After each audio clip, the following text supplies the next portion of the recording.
In this edition of Proven to Work, packing a punch in a maths class. It's an example of using hand gestures to reinforce teaching and learning. We'll be seeing how the technique is used in the classroom and then hearing from one of the country's top education research experts, who will explain why it's proven to work. There were 48 boys and 46 girls in the school. How many children were there all together? Yeah. We've got 4 of those and 3 of those. Have a look.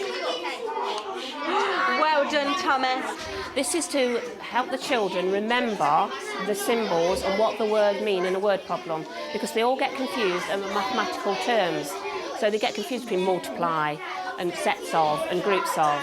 Together we've made up the actions, made up the sounds, so we tried to make the sounds different, so that multiply is sh, sh, and division is ba, d, d, so that it will help them remember. And that way, hopefully, when they get to a word problem, instead of them panicking, which a lot of them do when they read a word problem, because they don't know what to do with it, if they think about what the word's saying, if it says what's all together, then they'll remember it's ah. And then in their mind they say, oh, I've only got to add it. And so it takes away a bit of the fear of the mathematical terms. Joe needs 4 plates. They are 60p each. She has £2. How much more does she need? I think it's... Is he right?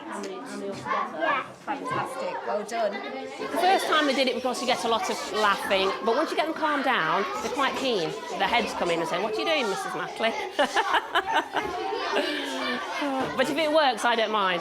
If it makes them more confident solving the problems, and it makes maths fun, because a lot of children think maths is not fun, and we want to make maths fun for them. Hand gestures can be adapted to support other learning, such as lessons on punctuation. The research supporting the technique has been examined by Philip Accordingly, Director of the Centre for the Use of Research and Evidence in Education.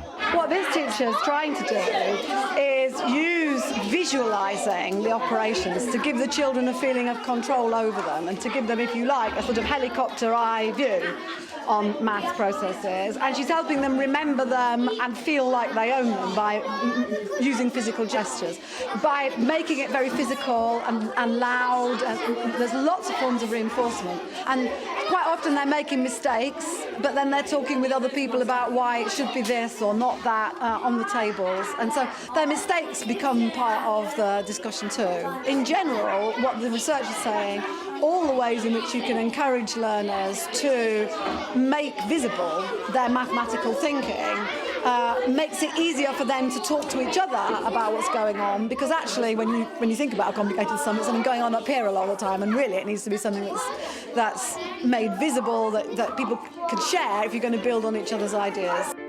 There's more on using hand gestures and the research behind the technique on the Teachers TV website.